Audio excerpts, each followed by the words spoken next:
दिन भर तो जगदीप जी धनखड़ खूब बोल रहे थे राज्यसभा में, कोई स्वास्थ्य की बात नहीं थी। फिर वो जाटनी की कोख से जन्मे हैं, ऐसा भी क्या स्वास्थ्य खराब हो गया कि ओहदे की जिम्मेवारियां का निर्वहन करने में वो असफल हो रहे थे? कुछ भी नहीं है।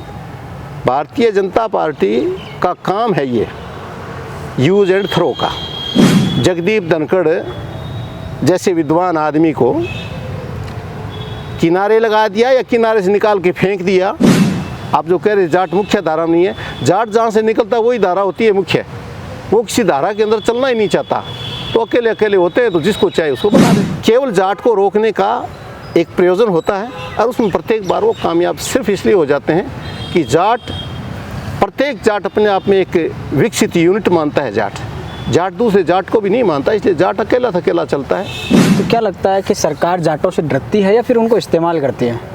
कौन सी सरकार डरती है?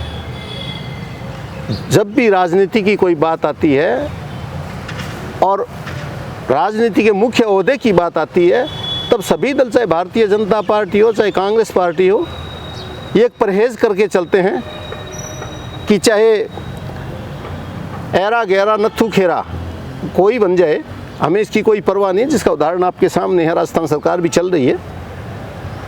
केवल जाट को रोकने का एक प्रयोजन होता है और उसमें प्रत्येक बार वो कामयाब सिर्फ इसलिए हो जाते हैं कि प्रत्येक जाट अपने आप में एक विकसित यूनिट मानता है। जाट दूसरे जाट को भी नहीं मानता, इसलिए जाट अकेला थकेला चलता है। आप जो कह रहे जाट मुख्य धारा नहीं है, जाट जहाँ से निकलता है वही धारा होती है मुख्य। वो किसी धारा के अंदर चलना ही नहीं चाहता, तो अकेले अकेले होते हैं, तो जिसको चाहे उसको बना देते हैं। यही कारण था कि सतीश पूनिया को किनारे लगा दिया था। सतीश पूनिया केवल एक उदाहरण नहीं है। अभी आप देख लो ना, जगदीप धनखड़ जैसे विद्वान आदमी को किनारे लगा दिया या किनारे से निकाल के फेंक दिया, ये 1-2-3 दिन में स्थिति स्पष्ट हो जाएगी। और मैंने पिछली बार भी कहा था कि जब इनको लगने लगता है कि आदमी समाज में अपनी पहचान बनाने लगा है, इस आदमी के कर्मों से, इस आदमी के कार्यों से समाज में इस जाट कम्युनिटी का इज्जत बढ़ने लगती है, या वो कोई मुख्य ऐसे ओहदे पे जाने की तरफ अग्रसर होता है कि वहाँ कोई महत्वपूर्ण फैसला हो, तब जाट को हटा दिया जाता है। इसलिए सतीश पूनिया मान लो, आगे कौन से नहीं माने थे? आगे भी तो यही किया गया, सदा जाटों को यूँ ही मारा गया। जगदीप धनखड़ जाटों के अंदर एक बड़े ओहदे पे थे, उपराष्ट्रपति पद पे थे।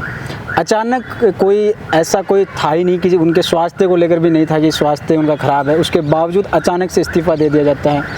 तो क्या ये सिर्फ स्वास्थ्य का हवाला देकर हटाया गया या फिर कोई बड़ी साजिश है? नहीं, ये तो जाटों को टारगेट किया? ये तो एक सभ्यता है। आपको जिस पार्टी ने कोई मुख्य बड़ा ओहदा दिया है, उसके प्रति आपकी संजीदगी होती है। और इस देश के अंदर सबसे बढ़िया निर्विवादित एक विषय वस्तु है कि स्वास्थ्य खराब था। दिन भर तो जगदीप जी धनखड़ खूब बोल रहे थे राज्यसभा में, कोई स्वास्थ्य की बात नहीं थी। फिर वो जाटनी की कोख से जन्मे हैं, ऐसा भी क्या स्वास्थ्य खराब हो गया कि ओहदे की जिम्मेवारियां का निर्वहन करने में वो असफल हो रहे थे? कुछ भी नहीं है। भारतीय जनता पार्टी का काम है ये यूज एंड थ्रो का।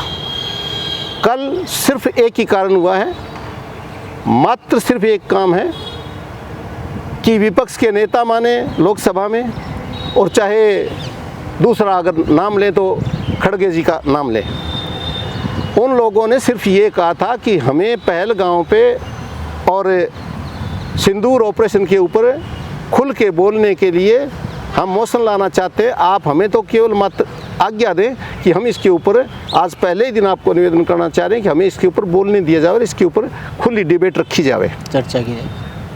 आप खुद साक्षी हैं, प्रत्येक भारत का आदमी नागरिक साक्षी है कि उस समय नड्डा जी भारतीय जनता पार्टी के संगठन मुखिया, उन्होंने यहाँ तक कहा कि ये जो अभी कार्रवाई चल रही है और जो इनको बोलने दिया जा रहा है, ये सदन की कार्रवाई में सम्मिलित नहीं है।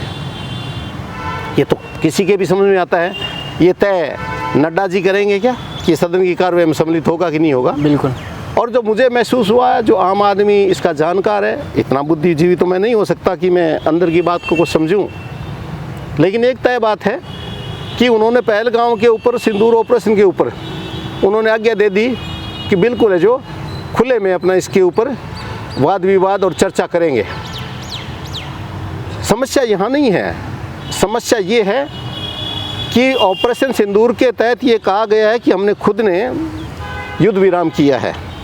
भारतीय जनता पार्टी की सरकार ये कहती है कि हमने युद्ध विराम खुद ने सिर्फ इसलिए किया कि पाकिस्तान हमारे आगे गिड़गिड़ाए। तो मैं चाहता हूँ, राष्ट्रीय रणनीति की बात है तो हम ये चाहते हैं कि पाकिस्तान हमारे आगे गिड़गिड़ाना चाहिए, बिल्कुल इतना स्वाभिमान हमारे में होना चाहिए।